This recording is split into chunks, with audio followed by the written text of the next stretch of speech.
All the esteemed Mechanech and Menorahs here, on behalf of the Fresh Start team, we want to welcome you to today's discussion titled Helping Our Most Challenging Students Thrive. Although I think the topic is going to be a little more broad, not just the challenging students, but how to create an environment in the classroom where all of our students can thrive. We were supposed to have Rabbi Russell from Eretz Yisrael. It's an honor to have him. Thank you, Rabbi Russell, for gracing us in Detroit. We know you have many cities to choose from, especially in this weather. We're going to do about 45 minutes of talk, and then we're going to allow about 45 minutes for Q&A, give or take. So if anybody has questions, please save it till the end. With that being said, Rabbi Russell, please.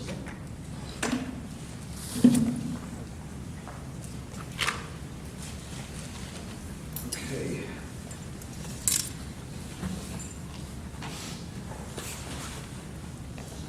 Sure you don't move forward? It's like, if you don't mind, I just feel sort of distant. It's like very uncomfortable. Okay, so I'm going to talk about some ideas of the contemporary chinuch world and the chinuch, what needs to happen, just what I'm seeing. You know, I speak around the world and consulted on chinuch issues in the mainstream yeshiva world all the time. And I also have access, oh gosh, stick it right in my face. That's so cool. And I also have access, since we're the last 10 years now, we frequently, my wife and I have Shabbos guests, either Ten Bachrim from good yeshivas, and girls from seminary, and we mine them for information. So I have a tremendous resource for kids who have recently graduated the system, and they know very well when they come to us for Shabbos what's going to happen. And we're up till the wee hours Friday night with incredibly powerful emotional debates and discussions about their experiences. So I have a lot of fascinating ideas from different directions. But I want to start with just it's very hard, this thing in my face. I want to start with a very interesting story. It's just such a fascinating story of Hashgacha. So this probably happened about a year and a half ago, 2 years ago.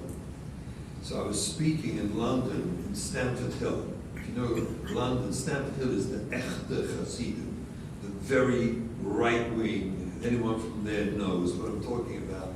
It's like the hardcore right-wing Hasidim. And they actually invited me to come and speak to them, amazingly so, on the challenges and problems they were seeing emerging in their Kehillah in Stamford Hill.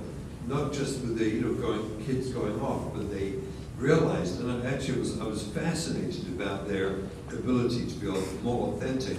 I found it much more authentic, by the way, about the Hasidim than in the literature world. It's really fascinating that they acknowledged there's so many disconnected kids in their communities, and they wanted to have some havana on this. They invited me to come and speak to them, which I did. When it finished, I was meant to get a flight. You'll see it's not getting the story in a moment. But I was meant to get a flight from Heathrow that night. And I finished the drasha, and it was late. We had run late, and I really had to get immediately taken to Heathrow to catch my flight.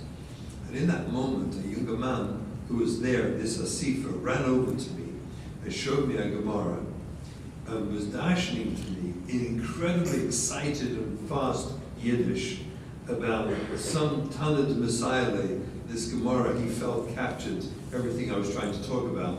I'll be honest with you, I kind of nodded my head and said, Shkoy. I had no idea what he said, but I did notice which Gemara or which blot it was. I made a mental note that one day I'll take a look and see if I can find out what it was. But I really had no clue. It was in Yiddish, it was fast, and I was desperate to get out of there, and I really had no clue what it was he had said to me. I wish I could have brought it to show it to you. I get to Heathrow Airport, and I was the last one on the plane. I was late. And I got on the plane. As I'm rushing on the plane, the concierge, the El Al concierge, was standing there, and she called me over. I fly to London quite a bit. She knew me, and she said to me, you know, there's a book, someone left behind a book, is going to get thrown away. Could you dispose of it for me? And I said, we're in a book. She said, no, a Jewish book, a sefer of some sort.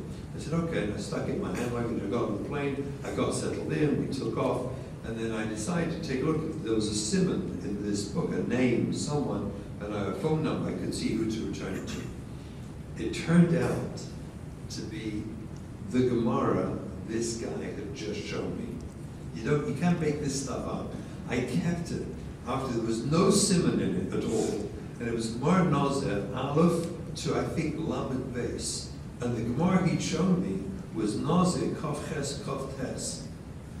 Now, I've flown 10,000 times. I'm flying all over the world for 30 years, 25 years.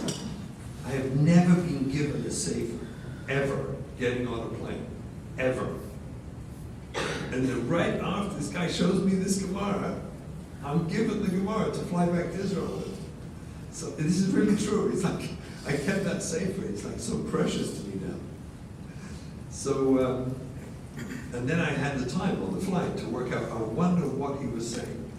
So I went through these two amudim, Kaf Ches on the base, Kaf Tes on the other. And I came to a conclusion. So I was back in Stamford Hill about 6 months ago, speaking there again.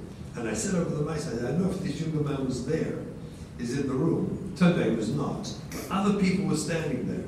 And I said, I'm going to say over the Gemara, I think he was trying to tell me.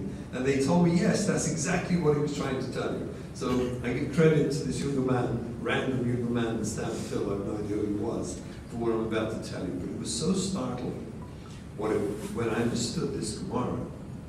I was astonished that the great speakers on chinuch, the famous people who speak, the Rabbanim around the world who speak on chinuch, I had never heard this. And as a matter of fact, I've learned through Shas, and I'd been through this Gemara, and I missed this completely. I missed it completely. And I was a bit astonished to myself too, that I hadn't seen it. But listen to this Gemara. It's just to get us a frame of reference. It's perfect for this. So the Gemara says like this. It's a Gemara in Nazir, Kaf Ches on base, is a Mishnah. And the Mishnah sagt, Aish mades benoi benazir, but ein aish mades es benoi benazir. A man can make his child into a nazir, and Isha cannot make the child into a nazir. Ketzad. What happens if Gilech or Shubirchuchu Kroibah?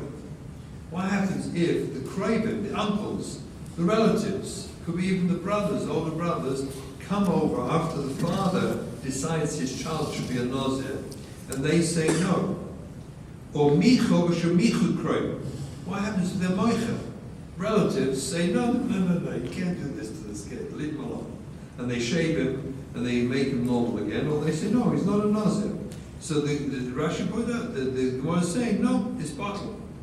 The power exists in the hands of the relatives to be Meicha, the father, and say, no, you're not making this kid into a Nazir, no way. So the Gemara clears the shayla. Ha'ish or Vayishallah. So my time, why does an Ish get to make his child l'chatchila a nazir and the Ish no? So B'yochanan Amar, halachi. The nazir, this is halach, so halach Moshe Messinai. We don't know why, but that's halach Moshe Messinai. A man can and a woman can't. Rabbi Yosef, Rabbi Chanina, Amar Rabbi Shlakish, they have a different opinion. Why? Because they lechancha b'mitzvahs. That a man is allowed to make a child into a nazir because he has a chiyuv to mechanech him in mitzvahs, and he feels that by making him a nazir, he'll elevate his kedusha and help him with his mitzvahs. Seeing as Ish is not muchiyevas to be mechanech in mitzvahs, she's part, so that's the only reason. So we go to machlokes. Is it halacha Moshe Messinai, or is it kedei lechancha b'mitzvahs, like Rish Lakish? Ihachi, the Gemara comes with kama kashas and questions and echetimtzes. And then the Gemara says like this. It's amazing. Bishlein the Rabbi Yochanan, da'alochi benazir, hainit katani miha, or shemichu grob. If you want to say it's halacha Moshe Messinai, then you don't need an explanation or a tam why the Kroibim are allowed to come along and say no. The uncles, the relatives, whatever they are, you don't need a tam. Ella, Yos Bechanina, Rish Lakish, according to Rish Lakish, Kol Kamenu Kroibim. Well, what right do they have to come and say this? They should tell the father, we're going to interfere with your ability to be mechanech your child in mitzvahs. If the time of making manozah was to be mechazik, to become better in mekabel mitzvahs, then who gives a right to kroivim interfere with the father's obligation to mechanech his child to mitzvahs? Yeah, got the kasha? And for the Gemara, listen to this. Kasava. Kol chinuch de lo chashiv lo nichalei. Chinuch that's not chashiv. It's not special, let's say, for the moment. Chashiv. Lo nichalei. It's not good for him. What does it mean? So Zog Rashi, Kesava, Reish Lakish kol chinuch de lo chashiv lei. Kegon chinuch de naziris. The chinuch to mitzvahs that's not good, it's not chashiv, is not called chinuch. Adarabba, bizyonahu, it's a bizyon for him. It's called a galech rosha, lo nichalei, lebrei. V'shuchach yichim limchais. Now, it's vibalt that for the nazir, he's going to grow his hair long. He's going to look weird going to school. And then they're going to shave his head off. And his friends are going to say, baldy, baldy, and make fun of him. That's a bizyon for who? It's lo chashive, according to the Gemara. And that's how Rashi learns the Gemara. And therefore they can be moicha, even though the father's intention was to mechazik him in mitzvahs, but you're not being mechazik in mitzvahs if it's a bizoyin, it's lo chashivi. Now listen to this Taisus, blow your mind. I just don't know why no one's been talking about this for years. So Zog Taisus, Kesava, Kal chinuch de lo chashiv. Chinuch, this lo chashiv, like the Gemara says, is not chinuch. Going, chinuch naziris. He says the same as Rashi. To be zoyin hutim gelech sorrow below nichalei. Hilchach yochel. Same lashon as Rashi. V'yesh garsin. And then Taisus says there's a yesh garsin. Listen to the lashon. Taisus. V'yesh garsin. Delo chashivi. It's not chashiv. Like the Gemara says, called chinuch. Delo chashiv is not chinuch. If it's not chashiv, it's not chinuch. Vachi Pirusha, this is Pshat, Taisus. Kol chinuch hu lahach shivai. Chinuch is to make the child feel chashuv. That's chinuch. V'zeh b'zoyin hu lai. It makes him feel horrible. U'mishum kach megalech, nefik megalech. Zod Taisus. Look at the law. I went to the Dayan Padla, is the senior Dayan in Stamford Hill, amongst the Hasidim. I had a meeting with him, and before I sent this over, I went and asked him, I said, Dayan, just tell me, am I pushing into Taisus what I want him to say, or is Taisus saying this? Which one is it? Because I want him to say it, I'm sure. But is he actually saying it, or am I making this, like shoving it in there? And he and I learned this Gemara together. And he said to me, he looked at it, he said, no, that's what Taisus is saying. Hachi Perusha Kol Chinuch Hu, the nature of Chinuch is lahach shivai, to make a child feel chashuv. V'lav, no. And this does not make him feel chashuv at all. And therefore the Kravim have a right to come along and be moicha and stop the father's chinuch. It's not chinuch. The Yisod here, Rabbi Shimon, I just, it blew my mind. When I saw this in Gemara, it blew my mind because it's everything I talk about, feel and think about chinuch is captured in this Gemara. And it's absolutely mind-boggling when you think about it. That the nature of chinuch itself is to make a child feel chashuv to be a yid. That I should be special. It's not about making sure he knows a lot of information. That's not chinuch. The yisod of that, that's not negative to chinuch, that's a nice thing. But that's not the yisod of chinuch. The yisod of chinuch, according to Taisus, is lahach shivai, to make a child walk out feeling it's gewaldig to be a yid. That's chinuch. And in my humble opinion, I don't know how to say this in a polite and respectful way, we've drifted away from this somehow. I don't know what happened, but we've drifted away.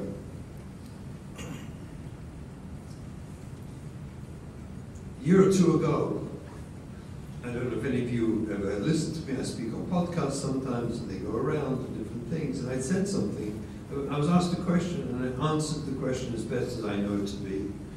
And, it wasn't a researched answer with absolute perfect precision, but it was litem b'sogim, to give an idea. I answered the question, and that's all I meant, and I think the wise amongst us understood that. There were some people very offended, deeply offended, about what I said. Because nothing, I'll tell you this, nothing I say when I say challenging things in order to improve the world, the Torah world, the yeshiva world, the chinuch world, is ever disrespectful to mechanchim. I just want you to know, I look at mechanchim and mechanchas as the absolute top rung of Klal Yisrael. You do the absolute hardest job, you get paid the worst, disrespected and criticized constantly, and yet you have the most precious job in Klal Yisrael. There is no more important job. There's nothing. Nothing. What is our lives if not to be mechanech our children and elevate our children? In that, I hope that you will understand any comments I make today are zero to do with mechanechim and mechanechas. I think when I talk about it, I have a picture of history about where we're holding in Klal Yisrael, what happened after the war, how did the system become what it is. Please embrace the comments I make in that context, but it's not a criticism. I think, if anything, that not only are you the best we have of Klal Yisrael, literally, we're sitting in a room with the best people in Klal Yisrael, the top rung, but you're also very much trapped in many ways and not able to do the job that you ideally would like to do. There are many reasons why it's very, very difficult, if not impossible, to do it. So please embrace my words within that context. I have only the greatest respect and admiration for you, for what you do with the Mrs. Nefesh, you do it. What I said, that's all a precursor to what I said, because I don't want to throw tomatoes at me. But what I said when I was asked the question about, how do we, when we look at the kids, I said this comment, 20-60-20. I don't know if you've ever heard me say it. 20-60-20. And what I meant was like this. They asked me about the question was, why are so many young people struggling today? Why is that? What's that about? What I said was that if you look overall at Klal Yisrael, you find in the system that we have, overall, everywhere, no, not Detroit or Lakewood or Crown Heights or, London, just overall, you see about 20% of the products coming through the system are so outstanding, so special, so mushlim, so sincere, learned, midas. They embody everything we teach them. They're just amazing, amazing young boys and girls, men and women. They're just special. There's something hyping about them. I meet them, I see them, and they literally capture and embody what we're trying to teach them. If you look at who started in primary, who are now graduating 12th grade or not, 20% of them are no longer governing their lives by Shulchan Aruch. They are either they're completely off, or Torah mitzvahs is sort of optional in their lives, and they compromise things left, right, and center. It just, Shulchan Aruch is not the mandal anymore. It's about 20%. In the middle, you have 60%. And the 60%, again, this is a painful feeling for them. And it's the issue I want to address. And I hope you're okay if I'm just very straightforward and honest with what I see and not in any way coming with any criticism to anyone. It's a reflection I think we can do something about. That's really why I talk about it, because I think we can change it, and I think we want to. The 60% in the middle are, when I ask them a simple question, if now you've graduated 12th grade, if you would meet years, do you think they would point at you and say, yes, you're the nachas we were trying to produce. You're it. And it turns out that about 60% of them say, no, I didn't make it. They feel it. Now they dress like us, they act like us, they keep Shabbos, they keep Torah mitzvahs, they keep everything. But they internally feel disconnected. I call them the ONTDD and ONTDU. You know, OTD is off the dirt? Okay. ONTDD and ONTDU. If you read my book, you'll know this. ONTDD is on the derech, ONTDU is on the derech uninspired, and ONTDD is on the derech disillusioned. Fully on the derech, fully keeping the program, but either uninspired or disillusioned. And they're the bulk of what's coming out, and there's a problem with that. There's a huge problem with that. And the question is why, what happened, that they became that. And more importantly, obviously, is what are we going to do about it? How are we going to change that? I meet the kids in Yerushalayim, and boy, do they relate to this. When I said this, and it was just in Agav, I wasn't planning on it when I was on this podcast, and I mentioned these words, but I believe it's about a 20-60-20. Versteht sich, those on the very right were extremely angry with me for saying it, you know, as if somehow we shouldn't expose it and talk about it. But the incredible, overwhelming response, you know, after I do a podcast and something, I get emails, people email me from all over the place. And thousands, this was astonishing to me, that thousands of emails came from parents and from kids who felt like validated, heard, understood, felt that they're good people who want to be good Jews and live a good life. They want to, but they're carrying with them a burden, a feeling that makes them feel disillusioned or uninspired, and it's hurtful. And it leaves them feeling second class. And the response was thousands of emails. Yes, I got one or two extremely angry, critical from the far right saying, you know, why am I condemning Talis or whatever. But the vast majority were from people who felt they were heard, they felt they were seen, and someone noticed, and that we can do something about it.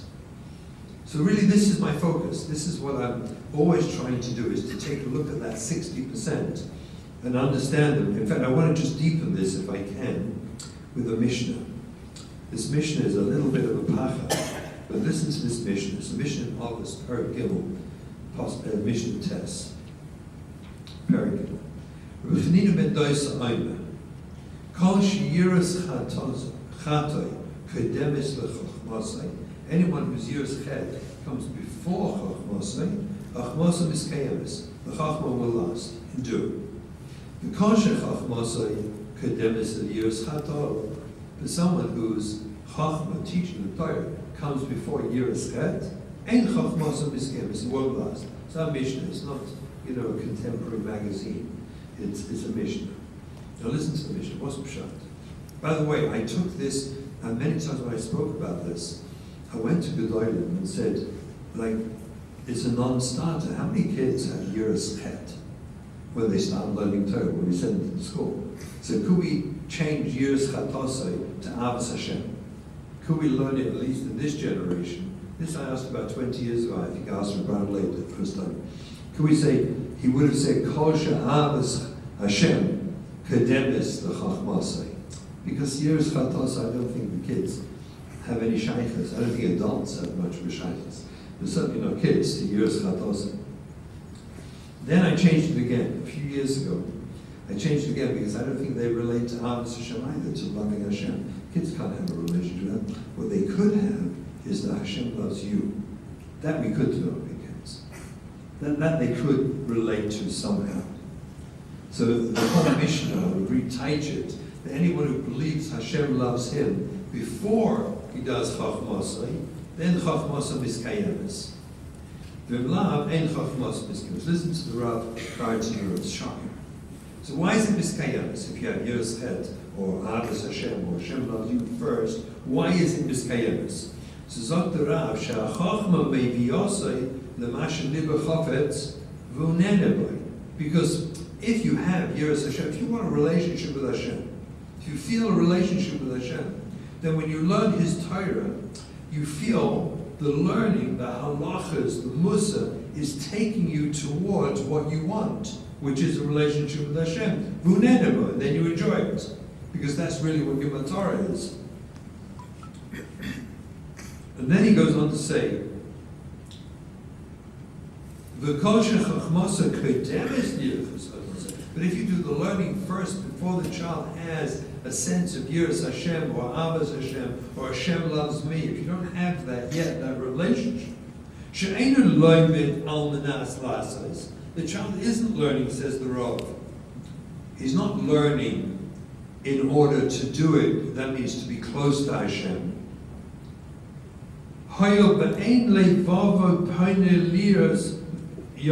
His heart is not holding by Yiras Chet or Avas Hashem or being loved by Hashem. It's not talking to him. He doesn't it's just random scholastic academic information. It's not about a relationship with Hashem. Ein hachmas miskems. Now listen to the Rav. Shemitoich shehimanas oisai milaleches ache shirs levai. Seeing as when you learn the chachma, that means halacha, lavim, musa, it stops you, literally, the best taich is having fun. It stops a child having fun. Listen to this lashon. It's the best description of after derech I've ever seen anywhere ever. Is the Rav Bantanura, who katzpa is like a thorn in his side, umeusa, disgusting, umenicha, and he dumps it. This is probably the most accurate description of the after derech sugi I've ever heard. Is the Rav Bantanura, and it starts because if a child doesn't have a desire for a relationship with Hashem, and what he's doing is now focused on academia, on scholastics, which is going to tell him what he can't enjoy himself constantly. You with me on that? So then it's not something enjoyable. You have to be on a very, very high level to be able to do that. And most of the kids are not. They're simply not holding it, which makes this whole job so unbearable. Look, there's actually fascinating. There's a lav shemiyata. We know the lav shemiyata. It's also likros b'oranea on Shabbos. You can't learn b'oranea shemiyata because the oil may drain out, and you might tip the container, the vessel that holds. Has a wick at this end and has oil. You might tip it in order that the oil will go better to the wick and it'll burn better. And it's an issur d'oraisa, you're not allowed to do such a thing. Shemiyata. So the Gemara says, fascinating. It says, also for us, we're not allowed to likros b'oranea. Of the Talmud, a child, a chinuch, is allowed to read by the or of the Ne'er on Shabbos. They don't have Shemiyat, a child. Why not? So the Gemara, the Bavli, gives two tam. It says, one tam is because Amos Rabba Alov, because his Rebbe is learning with him when he's learning or watching him. Therefore the Rebbe will make sure he doesn't do it. Or he's just Chayze al Pirkov. He's just reviewing. He's not learning Be'iyim. This is the two tamim from the Bavli. If you look on the bottom of the blad, from Nissen Gon, Nissen from the Goinim, says the Tam of the Bavli, and then he says, Motsasi Toig Yosef Nacham B'Yushalmi. I find a much better Tam in the Yerushalmi, and he brings it. What's the Tam of the Yerushalmi? It's unbelievable. The Yerushalmi has the same shot. Why can a chinuch learn by the or of a light, a burning flame on Shabbos? He's allowed. Why? Zog the Yerushalmi, he says, because there is no greater simcha for the child than the light should go out and he can go and play. And therefore, we're not worried Shemiyata by a child, and therefore he can read by the Oranei and Shabbos, because the nature of children is to want to go play. There's no chashash, he's going to tip it and try and make it burn longer. He's just happy if he goes out. And Rabbi Nissim Gom brought this to Yerushalmi. It's amazing. He understood the psychology of children. Because children, that's what children, they want to play, they want to have fun. I guess it was no different those days than it is now. So this is a backlog. How do we help our children who don't have a developed sense at all of Yiras Hashem, Yiras Ched, of where. So how do we help them? How do we help them? So Mashgiach, my Rebbe, Tzitzal, he once said such a beautiful piece. He quoted the pasuk in Eicha, the 4th parak. The pasuk says, "Tishtapechna avnei kodesh rosh kol chutzos." The holy stones of the Chorban, of the bayis, will be sprinkled out on the street corners. And Zog the Mashgiach, he said he noticed that Rashi says something odd in describing this, which is obviously the holy stones of the Chorban. That's what it says. Avnei kodesh rosh kol chutzos. Avnei kodesh says Elu habanim. There are children. It's odd, said the Mashgiach, that the holy stones means the children will be sprinkled out in the street corners. Where does Rashi come from saying such a thing? Out of context. Zog the Mashgiach. The Rashi is telling us something so profound. And he had riots for this, by the way, I don't remember. And I remember hearing him say, but I don't remember where he has riots all over Nach, to support this thesis.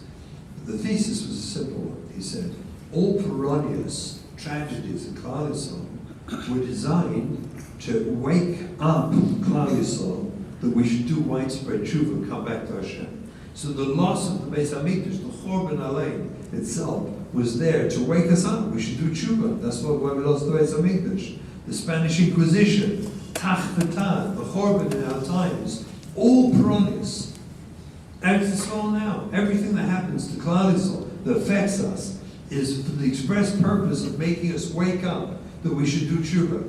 And the Mashgiach said amazingly, he said the struggling kids of today, Rashi is saying that if we don't listen to this, b'soif hadayros, before Mashiach, in order to wake us up, Kodesh Baruch Hu will make us struggle in the most sensitive place in our lives, Eva Habanim, through our children.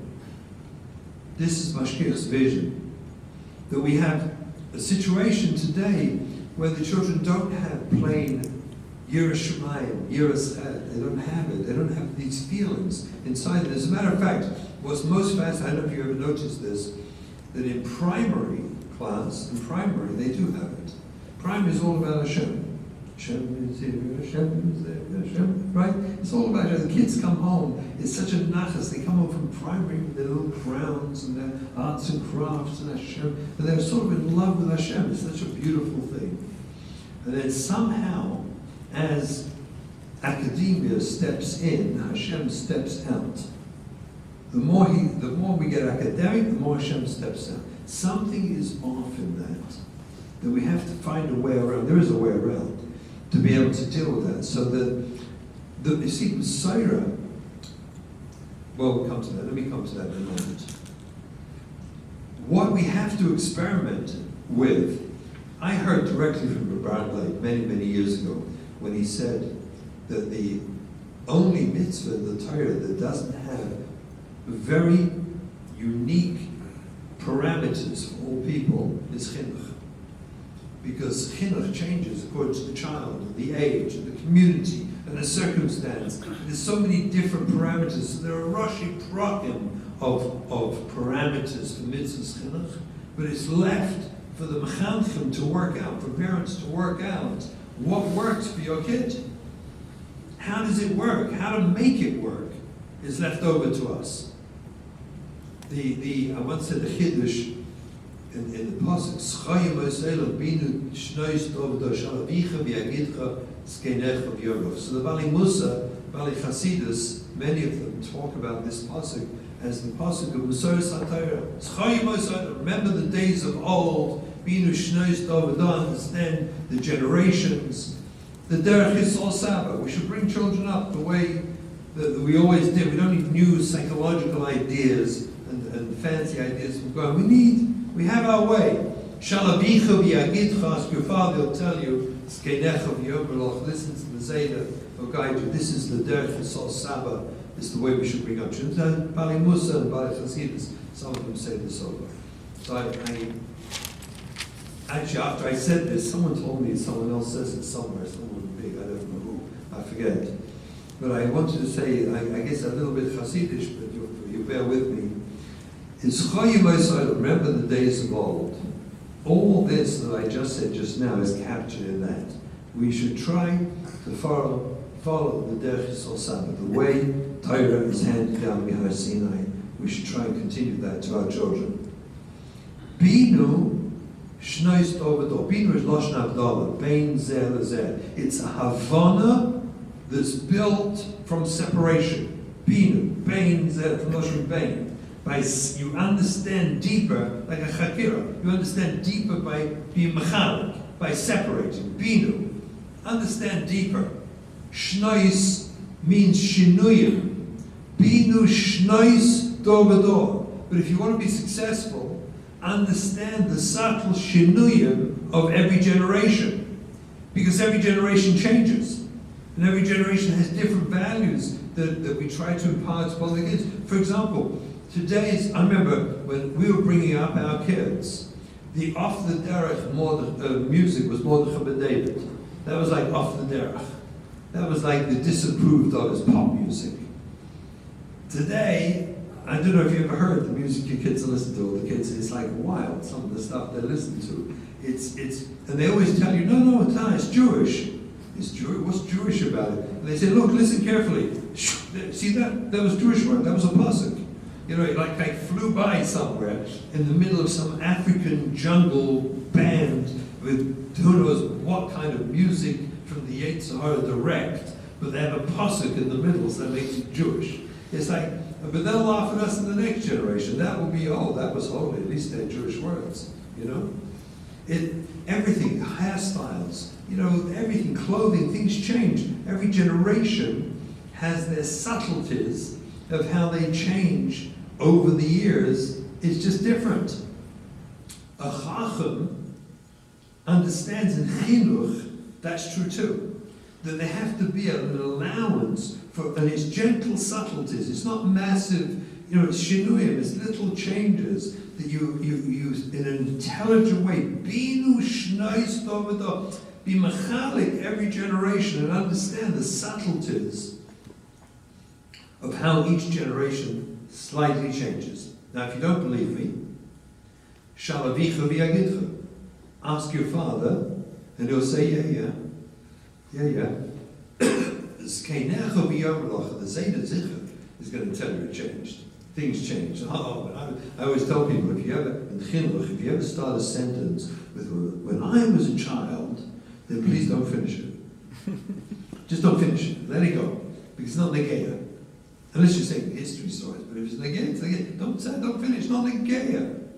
But there's a fascinating difference. Listen to the Lashon. Shalavicha v'yagidcha is Lashon Haggadah. It's a hard Lashon. Skeinecha v'yomrulach is a soft Lashon. Amira. What's the difference? It's Pashut. Because the Zayda, Yomrulach, he got used to it. Everything's going to be fine, Shekhinah. We're going to be good. We'll move on. Don't worry. Don't get so... But the father, Yagidcha, he's still having a hard time. He'll tell you it's the truth, but it's still schwer for him because it's my kids, of course. And you want them to all be the same. We have to allow the sensitivities and flow that every generation is different. One of the biggest changes, I'll tell you, one of the Binu Shnois Dovdo that we have yet to work out in the yeshiva world, Bechlal, how to handle, is this. When we went to yeshiva, we were the children born after the war. And we were those children. We were born 11 years after Auschwitz. So this is after the war. When we got to yeshiva was tiny. When I got to Lakewood in 1979, there were 750 families in Lakewood. That was it. It was under 800, I remember very distinctly. It was in the 750s. It was tiny, it was a tiny community. And so was the Mir. The Mir was a small yeshiva. All these places were small. By the time we got to yeshiva, the Gedolei Yisrael, the Shevis HaPleita, inspired us to believe and feel and take responsibility for the next generation. They said specifically of Volber, of Shach, I heard it from the start, but they all inspired us that we had the job to be the leaders. We had to steig and Torah and be the leaders for another generation. So that made sense. There were so few of us. There was room for everyone. Everyone could be a leader of the next generation. When you take a look at the world today, how on earth could that message possibly make any sense to a world? Who are they going to lead, first of all? I mean, it just doesn't make any sense. There's simply too many. Baruch Hashem, Chasdei Hashem. There's too many people to say that message to them. But for the fear of compromising the 20%, the system chugs on with this kind of, message to the kids. And this is at the heart of what is really hurting the 60% very, very badly. Because it's a message that's not doable for them. This message doesn't make any sense for them. I heard actually very recently, I'm not going to mention his name here, the rabbi, but from one of the leading Rosh Yeshivas of the Masifta Yeshivas in Lakewood today, who before sending his boys off to Brisk, sat them down this year and told them, Zolsta Vissa, the 75% of you plus are going to be B'nai Torah Balabata. And you have to work out how to be an Elcha Balabos. You got to work it out. You can't fool yourself. You got to learn Choshen Mishpat. Because you're going to in the business world. You need to learn how to be that Balabos, that 75% of you. Don't fool yourselves. I mean, he took the courage to say it, which has to be said. We have to find a way, because if we have a message, an underlying thematic message that, you've got to be the leader and the Talmud Chacham, and if you don't make that, you failed. Well, that's what the kids are feeling, 60% or 80% inside, because they don't connect with it. And so they early on start disconnecting unconsciously. I don't believe they have meetings where they're aware of what's happening to them.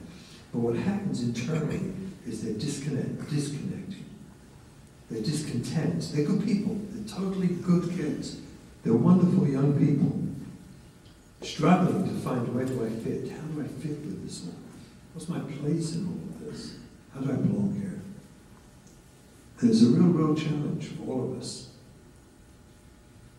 So last night I talked about attachment. I don't know if people were here, but last night I talked about attachment to parents.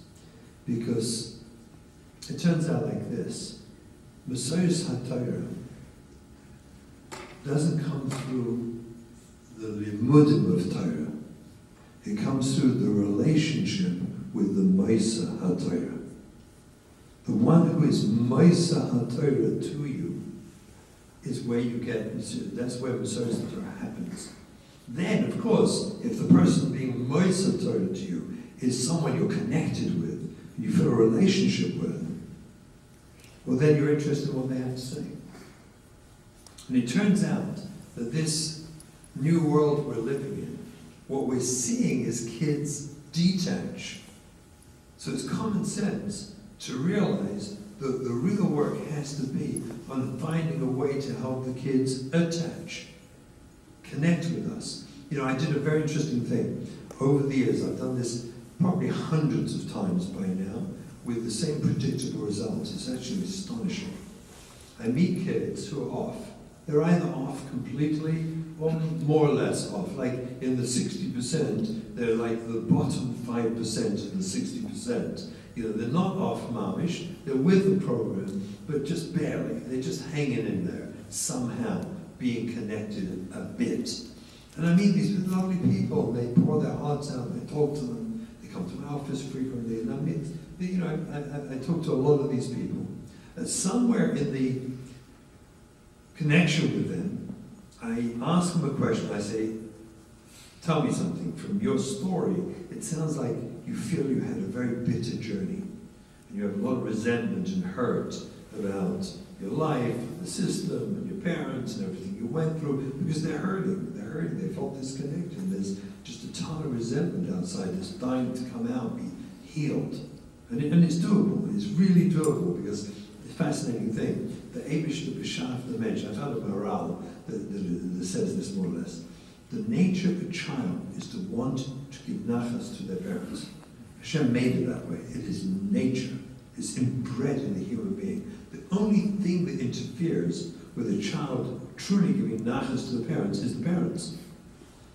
You understand? That's the interference. It's natural to what? It's fascinating. As you get older, if you have older parents, you become more concerned by giving them nachas. It's interesting. You always want to give your parents nachas. It's only the interference is the disconnect. Because you feel you're disappointed in them, they're upset with you, and that disconnects you, otherwise you want to do it. So listen to this. And same thing with Mechanchim, by the way. Mechanchas. So I meet these people, and I always ask them, I hear you had a bit of journey, I validate them, understand them, feel, really feel with them together so we can begin to see if we can work on it, fix it, and do something about it. And then I ask them a question. I say, tell me something. In all this bitter journey of yours, somehow you stayed from.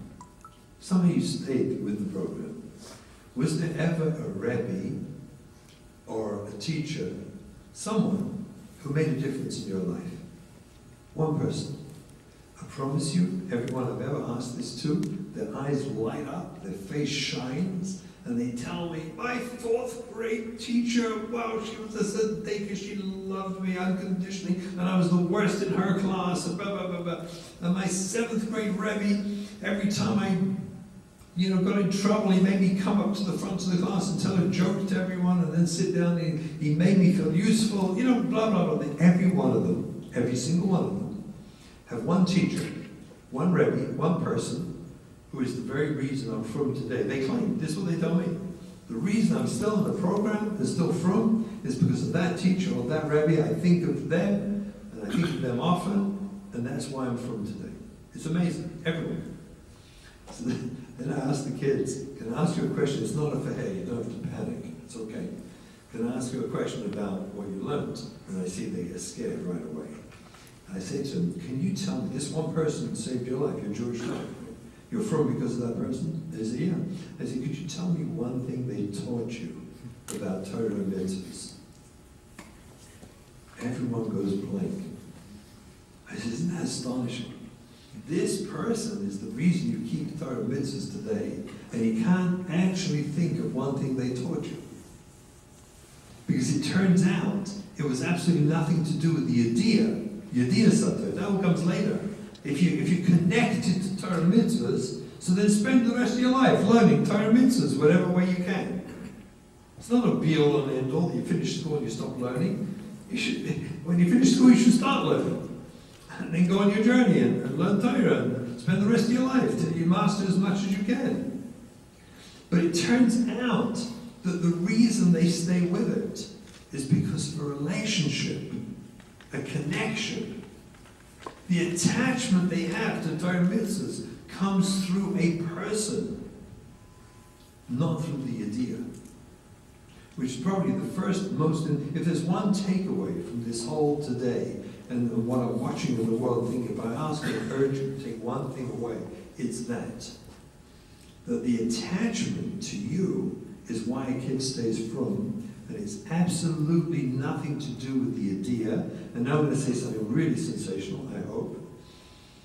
That you never compromise your relationship with a child over information, over learning, over Torah, over homework, over learning this. We never say things like, yeah, but the kid doesn't learn anything. In the old days they would say this all the time. I get kids sent to me, and the kid does nothing in class.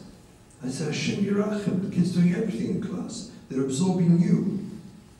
Their relationship with you. Can you imagine what a child feels like when he's not able to learn, can't learn, doesn't learn, and yet his teacher or Rebbe loves him to pieces?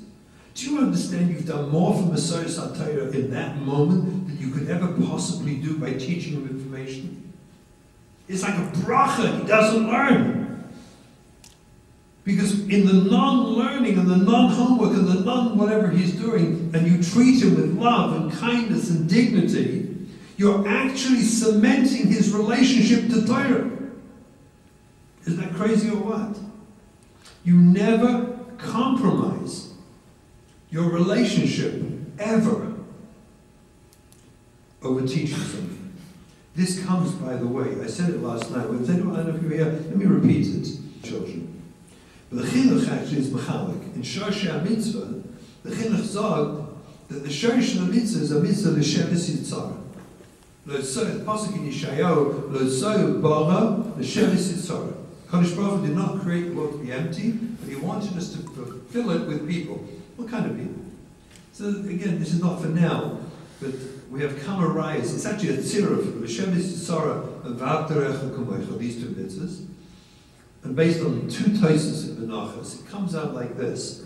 The Eibishter wants people who would live in the world who are healthy in body and mind, happy, capable of self-love, and capable of loving others. That's really the mitzvah of Shevis Yitzhar. I took this, by the way, to many Rabbanim and Gedolim when I worked it out, and everyone said, yeah, sounds right. Sounds right. And what's fascinating is since I've been saying it now a few years, I never got one email from someone in London somewhere, questioning the validity of this. The Shevis Yitzhar is the tam, the shirish, or period of Berivia itself of bringing children in the world, is to produce healthy people, healthy in body and mind, happy, capable of self-love and loving others. That's the mitzvah. And here's the fascinating thing, which most parents have never taught. And it's such a chavah. I wish we would teach this to all parents, should know this. We also have a mitzvah alongside the chinuch habanim, to teach our mitzvahs Torah, to teach mitzvahs to our children, right? That's what we have to do. Mitzvahs chinuch. Mitzvahs chinuch, by the way, also misunderstood, is not to make your kids do mitzvahs. There isn't a mitzvah that you have to make them do mitzvahs. There's a mitzvah to teach your children the parameters of the mitzvahs, what they are, in a way that hopefully will be inspired to internalize it. That's it. To make them do is a mitzvah on Sanhedrin or Bezdin, to force people to do mitzvahs. We as parents are not mechuyev to force our children to do mitzvahs. We have a mitzvah to make sure they're informed of the parameters of all the mitzvahs, and hopefully inspired to internalize it. That's our mitzvah. That's chinuch. So now we go like this. We got, as young parents, you got a little kid, and you got the Shevis Yitzhar, which is your primary mitzvah, peer review, and you've got chinuch ha-mitzvahs. These are the two things parents are meant to be doing with little kids. All is fine except when they collide. What are you meant to do when they collide? When one contradicts the other. For example, your kid comes down one morning, he's 4 or 5 years old, and he's not wearing his scissors. And you say, where's your scissors? And he says, they're stinky. The stinky scissors, I'm not wearing them. They're stinky, I hate stinky scissors. And you say, what? Scissors are not stinky. Unfortunately, most parents say that. And then you start giving them a mussar drosha, some men pull out the stender and start speaking, the mitzvah of scissors, now chashosha is, etc., etc. And the kid's attitude, they're stinky. How about a kid who comes downstairs and you say to them innocently, you wash negavasa? You say, go wash negavasa. Now what? See, there's so many times in the course of our parenting journey, bringing up our kids, whether in school, at home or in school, where there's the dual mitzvahs, the Shevis Yitzhar, seems to be compromised by trying to get them to do mitzvahs. Do you see that? It happens inevitably. And what happens is people get frustrated or angry or go musadik and tough with their kids, compromising the Shevis Yitzhar for the sake of installation of mitzvahs. Guess what? That's wrong. Guess what? That is totally wrong. If you have a contradiction between chinuch to mitzvahs for a small child, or l'shevis yitzhara, you never, ever undermine l'shevis yitzhara for the sake of installing mitzvahs. It's pashut wrong. Because if you bring up a healthy person, and they have a healthy relationship with you, they'll put on their tzitzis, and they'll do negavasa. Now, many Gedolei Yisrael, famous Gedolei Yisrael, who had fathers who were Gedolei Yisrael, and I asked them, if you didn't do something as a child, how often did your father remind you? Once. Then they let it go. Once. And just ignored it. Didn't sit on their heads and force them. Because the relationship, do you understand? The relationship with us as parents and mechanchim, as teachers, their relationship is the koveya for them doing Torah mitzvahs later on, which they will learn.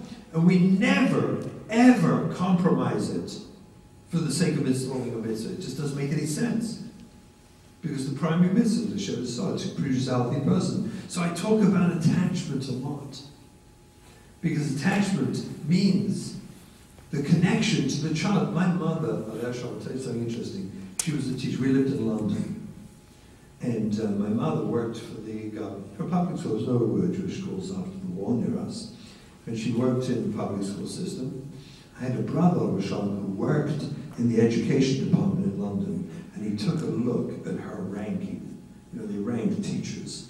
You know, they grade them and rank them. Turned out that my mother, Rabbi Shimon, was number 2 teacher where we lived in London. It's pretty choshev. I have no idea who number 1 was, but number 2 was my mother. When we found out, I was pretty astonished. That's very choshev. She taught for 40 years. Taught all grades, every type of kid. She actually found that she felt the most important, significant grade was primary or first grade. She felt those were the grades where you could really build a person's life. Mamish build their life. That's what she loved the most. But she taught everything. She was a brilliant, brilliant lady. So one day when I found out that she was number 2, so I went over to her and I said, Mommy, what made you such a good teacher? What? And like this, she said, without thinking, she said, every day I walked into the classroom determined to be a person that every child would want to be. They want to be me. Because if they want to be me, then all that I have to impart, they'll want to.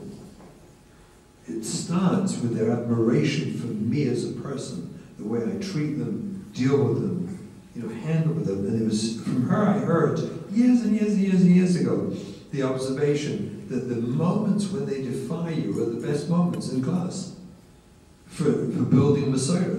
And we don't understand this. I know it because I use it, as part of my whole way I work with the off the derech and everything else. But it turns out that the moment of defiance, if you know how to handle it, turns out to be, in terms of Messiah, keeping a child from, the best moment could ever be. You would wish it would happen more. I mean, it sounds crazy because everyone goes crazy from the kids who are divine, right? But then they wreck the classroom. But if you understand that actually connecting with them is more chashuv for Messiah than anything you teach them. Can I just tell you a funny story? I did an in-service once. I hope you're going to laugh when I say this. I did an in-service for a big school system. I don't do this. Please don't ask me. I hate doing it on Zoom. In-services on Zoom because I don't have a connection and I can't feel, and I feel it's off. It leaves me cold. I'm very uncomfortable. I'm not good at it. But I knew this school. I'd been there a few times, and they had bought a new building. They finally moved into a beautiful, gorgeous new building. And they asked them, and now asked me, would I give an in-service as part of the, the celebration of moving into this new building? Could I get an in-service to the staff about, let's take with us a new attitude towards the kids, not just a new building. So I did this in-service, I had 2.5 hours. And at the end of it, it was all these ideas about attachment and connection, because that's really where Messiah is. It's here. I haven't finished, by the way, but I want to mention this. So at the end of this 2.5-hour workshop, the Manal said to me, do you think you could sum up everything you said today, like in a line or two, to take home with us? Okay, I said, Azevi Hillel? He said, yeah, Azevi Hillel. Can you sum it all up? So I thought for a moment, I said the following. I said, Baruch Hashem, you've been zeicher to a gorgeous new building. You have an auditorium, you have a gym, you have a beautiful dining room, you have a neitzah, you have a base management, you have gorgeous classrooms with the latest whiteboard, electric, business, whatever they call it, the electric board thing. You've got great stuff happening there. You've got a gorgeous thing. So that you can bring so many kids. They had 1,000 kids in the school. It was a big school. You can bring kids here so that you can connect with them and give them the Messiah Torah. I'm very, very happy for you. It's a beautiful job. I have one shine into you. We know the job of chinuch is connecting with the kids. What are you going to do in between with your spare time when you're in that building? So a very quiet room. I said, I have an answer. Why don't you teach Chumash and Nach and Halacha and English and even teach them in between, in your spare time, when you're not actually doing the job of chinuch, which they all burst out laughing. I hope there's some humor here. They all burst out laughing, and that's how we finished the workshop. I meet people who were there that time. Every now and again I bump into someone, they say that was so amazing. Like just the musuk, the concept, obviously, that's not what I'm saying. You understand that, but as a tease, it brings us to the heart and soul of Messiah. What are we after? Producing kids who know Yediyah, or creating kids who are connected to the Messiah? Do you understand? This is the shayla we have to ask ourselves. Because it's not the idea that causes Messiah. You see, ultimately, if 60% of the kids are ONTDD and ONTDU, as long as it's not 60, it's 50. Who cares? It's a very large number. And 20% are struggling. So clearly the job of chinuch is the connection that makes them want to stay from. And that has to be more important than the ideas we're trying. If we compromise the relationship, if we compromise the connection in order to install the idea, then we've missed the boat. That's not the job. That's not Messiah Sadara. We've gone the wrong direction. How do we should teach? I'm not saying we shouldn't teach information of other, but the moments, within this concept, the moments of defiance and struggle with kids become the moments where Messiah can happen, where we can actually reach their hearts and souls if we understand that the relationship with the child is actually more important to their future matzah and status as a Jew than the information we give them. And they'll spend all of us, we finish school, we're going to spend the rest of our lives hopefully learning. And actually, if we're motivated to, percentage-wise, we're going to learn so much more the rest of our lives than we did when we were in school. So much more, and so much more meaningful to us if we do it afterwards, because we're self-motivated, we want to do it, and we keep learning, and we spend the rest of our lives learning. How much do we know when we finish school?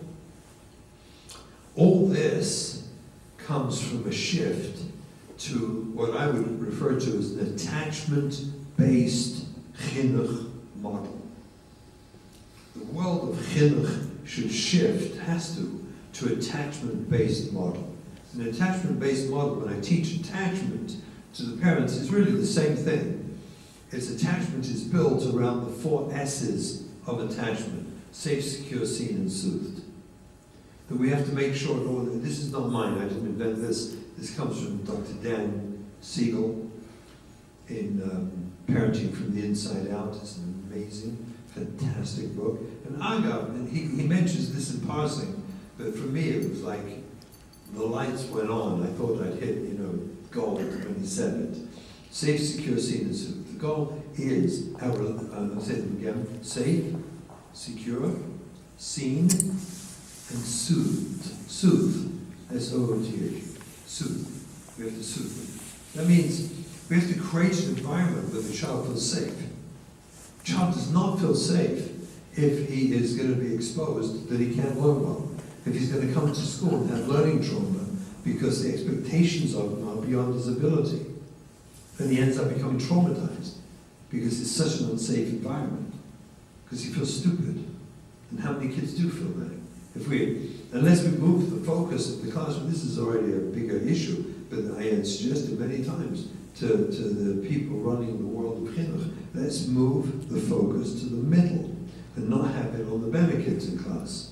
Let's have it right in the middle, and let's shrink the resource room at the bottom, where so many kids go who really don't have problems, but they're sent there because they can't keep up, because it's way above them. Let's move the focus to the middle, where we capture most kids.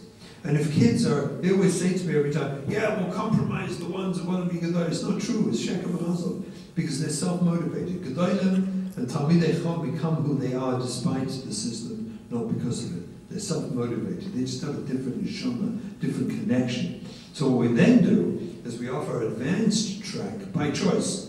That if you're bored in class and you're really brighter and you're more motivated, you can do it. So you could take off a hair from your Rebbe, we'll hire a nice younger man, around the kollel, and he can sit and learn with these kids. And they can learn different masechta, they can move. The same thing with the girls. We can give them something else to learn. They have by choice. They can move on because they're bored. How on earth are you meant to get a class? You know, Shmuel Levi Boston, the Sheikh Levi said something amazing.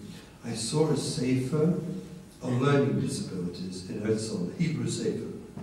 And the introduction was written by Rav Kessler. He's the man of the answer of Kiryat Sefer of Kessler. And in this thing he quotes the Shevet Levi. Am I speaking to wrong? Is this okay? Am I okay? Okay. Anyone needs to leave, I'm not insulted, I will not take it personally, promise you. Okay, but I'm okay? Yeah, we're good? Okay. So he writes, Rav Kessler writes, in the Sefer introduction to a wonderful book on learning disabilities, in Eretz Yisrael, Hebrew, and he quotes the Sheikh Levi, and the Sheikh Levi is on, there are two reasons he feels so many kids are struggling today. He says, number one, he said, before the war, kids learned with either the Rav of a shtetl hired a Melamed for his children, or the Gvir hired a Melamed, and kids learned together in a chabur. And he said it was completely common to have 4, 5, 6, 7-year-olds learn together, because they learned according to their ability. It was nothing to do with a random calendar date. The Sheikh Levi said this calendar date that defines the future success of a Jewish life is actually mad. Not that he suggested a better way to do it, but the Maisi said that having a calendar date cut off, and therefore your ability to learn is based on an arbitrary calendar date, makes no sense, because kids mature. Every rabbi and teacher knows this. You have such a range of maturity in your class. It doesn't make any sense. A range of ability and maturity. And yet we expect them all to somehow do this, and you to be some amazing pedagogues that you can somehow work out how to keep them all captured and happy when the range is bizarre in your own classes. That was his first observation. He said it wasn't like that before the war. Kids are different age. You learn according to your ability. So people were more freedom. Number two, he said, this is amazing. He said, what happened to ADD before the war? Sheikh Levi zogt that before the war, they learned with the Rebbe, and when they got antsy, it was 100% normal to step out of the class into the chotzer. And in the chotzer, there, you played with the sheep, and you played with the goats and the chickens, and you had fun with the animals, and then when you got fed up playing with the sheep and the goats, you went and helped your mother with the laundry, which was a non-stop, overwhelming job, because there were no washing machines, it was all done by hand. So you went and helped your mother with the laundry, and when you finished helping your mother with the laundry, you went back to class, and no one questioned, where were you? He said they floated in and out, and it was all normal, and it was all in the safety of the shtetl.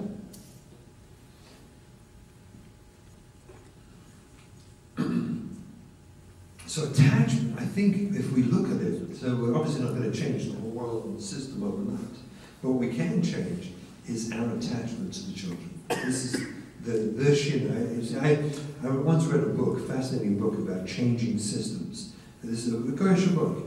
They changed death in Uganda or something like that by purifying the water system. And they talked about how they changed major systems. And it was amazing. They said you have to articulate the problem, so everyone agrees, have one at a time change, and it doesn't have to cost money. It doesn't cost a lot of money. If you can identify a problem, and then you can have one step that changes attachment. The change is not to compromise rules and structure and discipline. That's crazy. We'd have anarchy. We need discipline, we need detentions, we need rules, we need a system that teaches the kids right from wrong, good from bad. But there's one huge difference when you do attachment work. When you learn it in attachment, when you understand your facial expression, body language, and tone of voice should not be scaring kids into submission. Adarabba, when they defy you, you should smile. You should smile as if I love you. You know, I love you, okay. So let's work this out. We don't use mirsus, fear, anymore to try and intimidate kids and force them to learn. We do discipline. For example, I taught in one school, I taught them how to, they wanted an in-service. I ended up giving them in-service on body language. It was a full day. I didn't know what they wanted from me. When I got there, I found, because I could see what was around the table. It was a lot of tension and anxiety around the table. I'm talking about the teachers, not the kids. Sorry.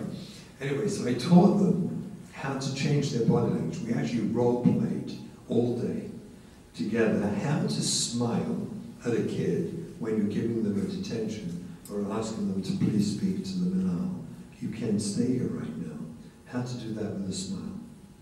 What to actually say to a child instead of intimidating them.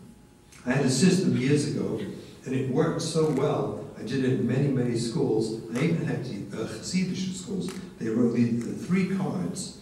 They wrote it in Yiddish. It was so cute. They sent it to me. The cards say like this. You have a yellow, orange, and a red card. The yellow card, you write on it, it says, I'm just doing the Rebbe. But it was the same with the teacher. I, your Rebbe, understand you're having a hard day. And as your teacher, you see a kid like, a little bit, you discreetly drop it on his desk. Just, I acknowledge you're having a hard day. Not, you're behaving bad. Stop doing what you're doing. I, your Rebbe, acknowledge you're having a hard day. And everyone understands. They're not stupid. They help. If it continues, you drop an orange card that says, I, your Rebbe, understand you're having a very hard, in capitals, day. You drop that. Most problems stop by then.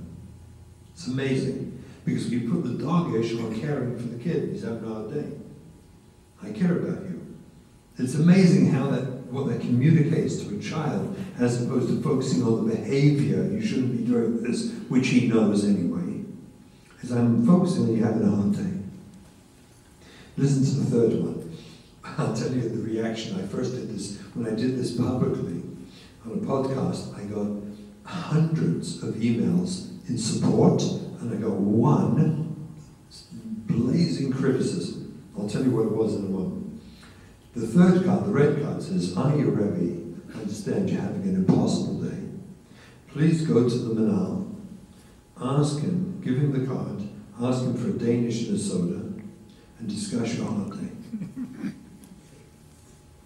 Now, it's a game changer. Do you understand? It's an attachment-based model. You don't keep the kid in your class. You're able to keep on teaching. But when the kid arrives by the manal's his friend, and there to help you. People said to me when I first did this, all the kids are going to be running for the soda and the thing. Really? What's the last line? And discuss your hard day. No, they didn't. They didn't. I never had a school ever came back to me and said, oh, they're all running for the Danish and the soda. No such thing. What I did have is the manal was now not the bogeyman, this horrible, mean, rotten person who everyone's going to hate. But he was the guy who could sit down with the kids and say, what's going on, Schaefer? What's happening? You must be having a hard day. And he gives them a Danish and soda, a peace offering, right? We love you. We care about you. You want to help? We're here to help you. We're here to hurt you. It's partially game changer. It's an attachment-based model. I did this when I said this publicly. I got so many emails of people astonished at the simplicity of it and how well it works. And I got emails from people in schools where they did this or similar, and it does work. And I should continue talking about it. One lady writes me a scathing email. She says, do you know how much eating disorders there are? And you're mentioning a Danish and a soda? Publicly? Anyway, it's an attachment-based model. We're looking, same thing with detentions. I had a manal, my good friend David Engel, Rabbi Engel, from Toronto. He's now in Lakewood. So he had the Toronto Cheder. And they had issues. We used to test out all this stuff in Toronto Cheder. He was he was working with me on it. So he had a problem with the detentions. The kids weren't taking it seriously, and it wasn't working. They were, actually one kid came into, I remember what happened. A kid came in one day, he called me that day, David, and he told me the kid came in, and he came into the office, and he handed me a credit card. And I said, what's this for? He says, from my father, he asked me to give it to you. I said, why? He said, well, this way, when I come late and I get detention, you can just knas it right off the card, and we don't have to actually talk to each other. I mean, that was when he called me that day and said, something's off. Something needs fixing here. like completely missed the whole story, right? So I told him like this, why don't you do the following? When you give it detention, you open the Sefer Zichronis of the school, you call it the Takonas, the Takonas of the school, and you show him why you got a detention. You show him like in black and white, with an apology, you say, Hashem, I'm so sorry. I feel so bad. But look, see, it says you're not allowed to do this and this, and you didn't. Feel bad, so you get a detention. But here's the thing, can we help you not to get another one? What can we do to help you not get another one? Not only that, I told him, go sit in detention every day with the kids, and go from kid to kid in detention, and talk to them about, so, this is what you did, look, let me show you, go through the book. How can we help you? Sit in detention with the kids every day, and show them what they did, where it said it's not allowed, and process with them, how can we help you so you don't have to get another detention? All the kindness and love. They still got the detention, you understand? This unbelievable mofus happened. I forget how many, a few months later, there was a chabura, a detention chabura, who hung out in detention. It was almost chashuv to get detention. But the Rebbe, the Manal, stayed every day. And one of the boys, I believe it was 6th grade kid, was the one in charge, wrote a letter to the Manal, apologizing and telling the Manal that we see the Manal cares and we've made a decision not to keep the Manal behind every day, that we're going to try and work hard not to get more detentions. Amazing. That's an attachment-based model. It doesn't compromise standards. It doesn't compromise the rules, the structure, the discipline. It doesn't compromise anything. It just simply shifts away from mirsas towards love and caring. That's an attachment-based model. We create safety in our relationship with our kids. We create security in them. We want you here in this school. We're here for you. We see them. I notice who you are. You're a person. And I want to help you. I don't want to punish you. I want to help you. And I see you have a hard time coming on time. Let's talk about it. Over Danish and a soda. They're schmooze. And we soothe them when they get in trouble. We don't get mad and angry. You can't take Christians and soothe.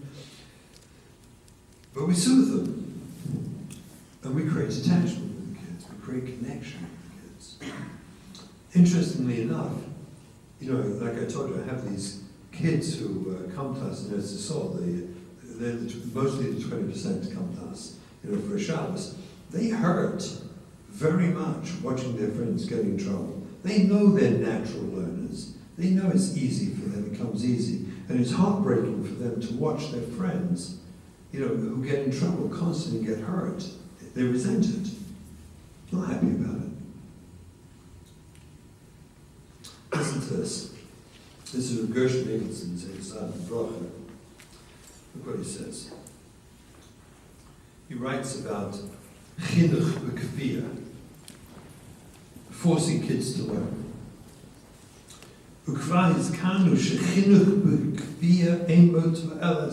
There's no value in forcing kids to learn. Rak lahefech is the opposite. This is Gershon in one of his songs. Zegorim kilkul, v'kach gam shurosh mechanchem oiseh b'kfiyah. And when they see they're being taught with forced to learn, threatened to learn, umagish shaloi mischashvim loi, and they feel you're not being sensitive to me. V'kaifen, it says, lasis dvarim neged ritzona. They're not in the mood. They can't do it. Zegorim loi shegam hu lo yischashem b'hoyev v'mechanchom. It causes the child not to be sensitive to his parents and teachers. V'yasa neged ritzona. He'll do opposite there also. Kach ha-metzias. This is the metzias in the world. Shekfio hefech b'chinuch. Kfir is the opposite of chinuch. Ugorem is the tzos hafucha. And it causes the exact opposite of chinuch. Remember what I started with? Chinuch is lahachshivai, to make him feel good. It's the Gemara. It's Taisvus. I'm not inventing this stuff. This is not liberal rubbish. This is not sort of Heidegger psychology. The liberal, stupid, idiotic agenda. Sorry if I'm offending anyone, it just makes me sick. Nothing came of it, this liberal agenda. Adarabah, kids feel more secure when you have structure and discipline. They feel safer and secure. Do you know that? The one chinuch, all I'm saying is one chinuch. Do it through attachment. Do it through the lens of attachment. That's all I'm saying. Control the facial expression, body language, and tone of voice, which is always quicker to intimidate a child into compliance. That's true. But it has no long-term benefit. Adarabah, it just drives kids away. We want to connect them to Messiah. And if they love you, if they feel respected, and guess when they feel respected the most? When they defy you. The moment of defiance is the moment when you create Messiah. By the way, this is true with the After the Derech. This is how we heal the After the Derech kids. Love, I'm going to love you more than you can define me. So go for it. Go be Machal Shabbos. Let's see what happens next. And you discover that I love you anyway, and I accept you anyway with a big smile. The love breaks through the defiance and heals the panemius. Same thing. It's mamish the same thing. So people tell me, I did this drasha, it doesn't matter where, something like this. By the way, I make this up as I go, so it comes out different every time. It's the same as Sod. I did this kind of drasha in certain yeshiva shemakim that shall remain nameless for the moment. And someone asked me, besteht hier neged the Rishayim. Because in Rishayim steht, Adam nivul kfi pulois chinuch. The Rishayim say a person becomes things, and you become pulois. So we've got to make them do it again and again and again and again and again. I said, first of all, how is that working for you? If you don't mind, just take a look. But I said, number two, you're Namaretz. The person who affected me, I was so upset. I said, you're not Tam, you're Namaretz. You don't know how to learn Rishonim. He said, what are you talking about? I said, Shteit do, and I'm a raya for this, I'll tell you one more raya afterwards. I said, Shteit Adam niflu kfi puloi sov, not your pulas, his pulas. If I want something, and I commit myself to it, like exercise or learning or whatever I want, and I commit myself because it's my pulas, then Adam niflu kfi puloi sov, it becomes me, because I wanted it. But if you force on me, your pulas, that's not my pulas. It doesn't say Adam niflu kfi pulas av, pulas amachanich, puloi sov, his. Doesn't work, b'kfiyah, that's what Rabbi Gershon's saying. You can do it again and again and again. We see girls, they go to Beis Yaakov, we force and intimidate them into dressing properly, and as soon as they graduate, boom! You look how they're dressing. Rabbeinu Shalom, what happened? Because it has to be puloi sov. I'll finish with this, it's an unbelievable thing. The Gemara Chulin comments on the apparent stira by the Levium, Versteht Bamidbar, Anfang Bamidbar, Perek Beis and Perek Dalet, it says Levium start at 25 and they finish at 50.